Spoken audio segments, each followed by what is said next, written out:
Dilema. Aku Maura, anak perempuan terakhir dari 4 bersaudara yang isinya didominasi pria semua.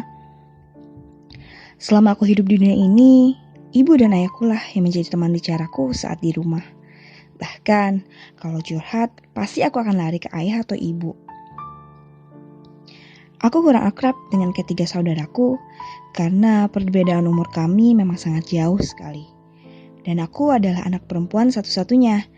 Itulah yang membuatku selalu dimanja oleh ayah. 2 tahun lalu, ibu menderita sakit. Sampai pada akhirnya, ibu dipanggil oleh Allah agar tidak merasakan sakit lagi. Belum juga setahun aku merasakan kesedihan yang amat sangat mendalam. Ayah, yang ku kenal adalah orang yang sangat kuat dan tegar, akhirnya menyusul ibu. Aku sangat hancur saat itu. Lelaki yang setiap hari kuurus dengan penuh cinta dan kasih sayang harus pergi menyusul belahan jiwanya. Kini aku tidak punya sandaran lagi. Semua abangku sudah memiliki kehidupan masing-masing bersama keluarga mereka. Pada saat itu, aku sudah tidak tahu ingin menjalani hidup seperti apa. Aku sudah berhenti bekerja saat ibu meninggal. Tak ada lagi rutinitas masak untuk ayah, membuatkannya sarapan, meminumkannya obat, hingga jalan pagi bersama ayah. Di ruang kekosongan hatiku saat itu, aku sedikit merasa bahagia karena aku memiliki seseorang yang bisa membuatku terus bangkit dari keterpurukan. Seseorang itu adalah Alvin. Alvin adalah teman dekatku sejak kami masih di taman kanak-kanak. Bahkan kedua orang tua kami pun kenal akrab karena dari kecil kami memang selalu satu sekolah. Alvin adalah pria yang baik. Dia selalu ada di saat aku membutuhkannya.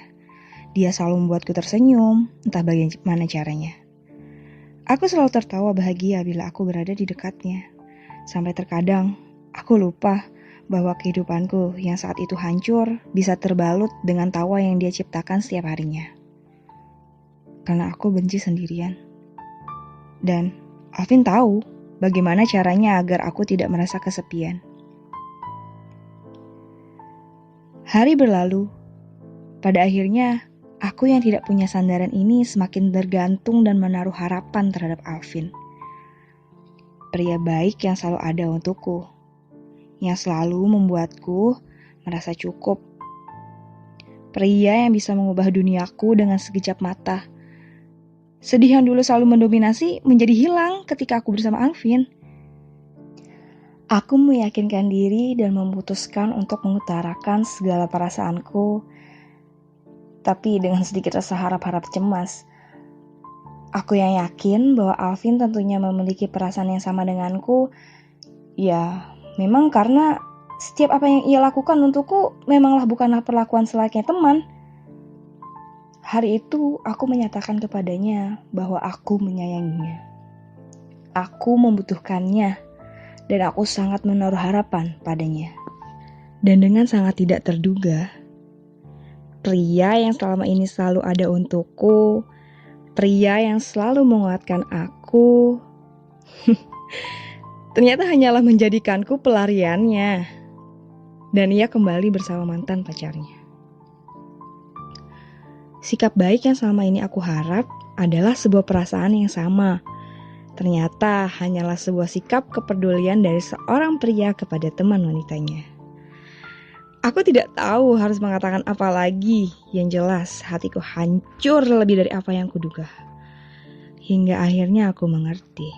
Satu-satunya tempat untuk bersandar, menaruh harapan, tanpa pernah ada kecewa, hanyalah kepada Allah semata. Pada akhirnya, aku sendiri lagi. Tapi kali ini, aku sudah mulai bisa berdamai dengan keadaan. Kuhabiskan waktuku untuk memperbaiki diri, bersosialisasi dengan lingkunganku, dan lebih mendalami agamaku. Aku tidak tahu rencana Allah untukku apa, namun aku selalu meminta kepadanya untuk tolong jaga hatiku sampai aku dengan sungguh menemukan sosok pendamping hidup yang benar-benar akan menjadi takdirku. Aku sudah merasa lelah dan pasrah terhadap apapun jalan hidup yang sudah Allah persiapkan. Dan di saat proses memperbaiki diri ini, ada seorang lelaki yang mendekatiku lewat DM Instagram. Dia Bang Malik, yang beberapa tahun lalu pernah menjadi tetanggaku.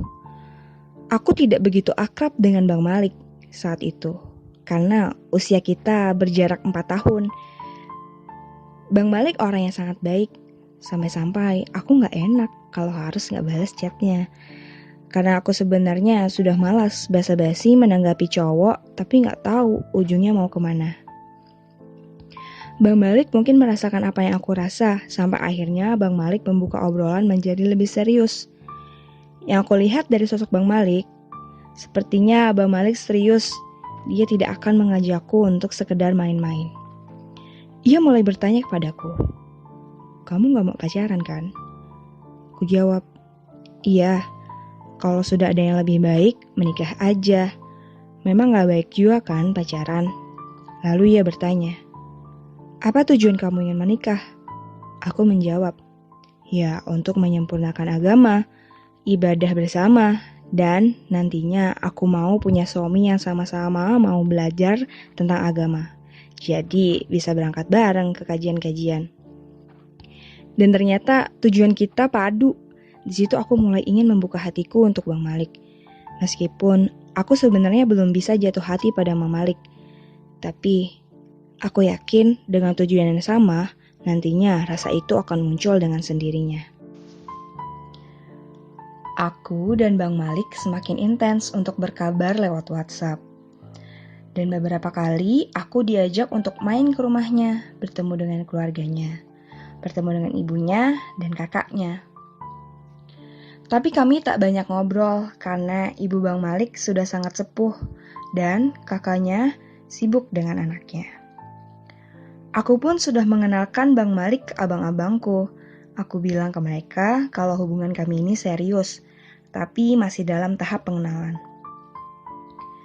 Entah aku yang memang terlalu gegabah atau bagaimana dalam mengolah perasaan ini, setelah aku mengenalkan Bang Malik ke keluargaku, aku merasa menjadi ragu dengan perasaanku sendiri.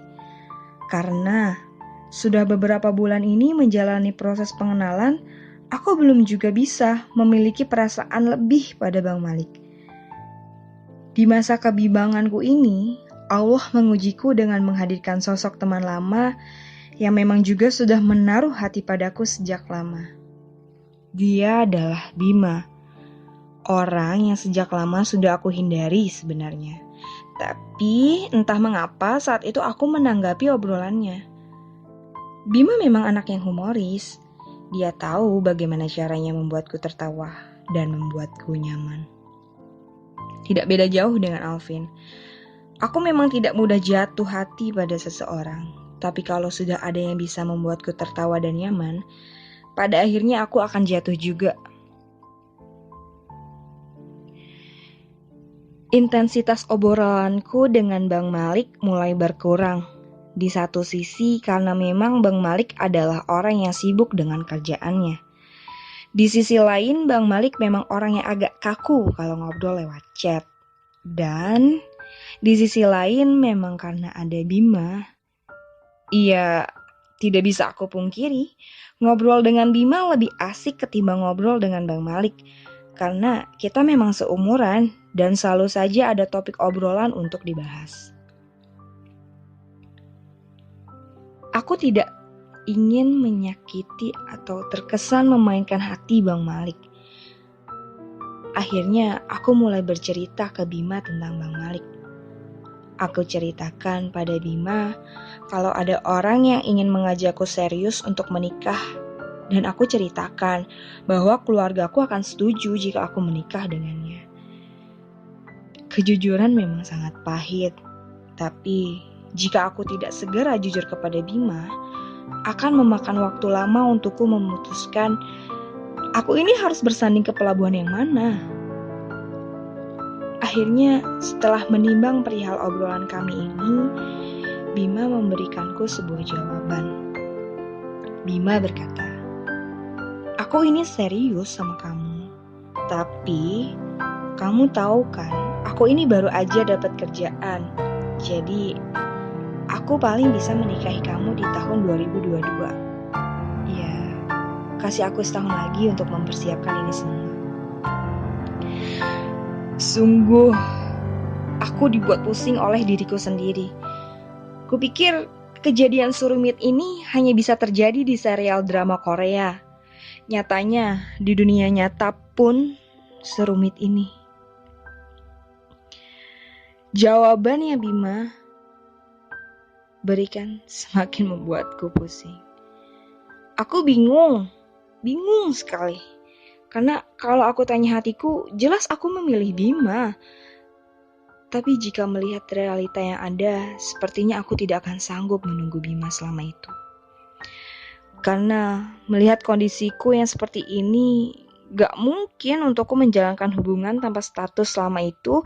Dan nantinya ke depan aku gak tahu apakah aku dan Bima bisa benar-benar menjaga hati dan perasaan ini. Ya Allah, berikan aku jawaban atas kegundahan dan dilema kehidupanku ini. Kuserahkan semua pilihan ini kepadamu.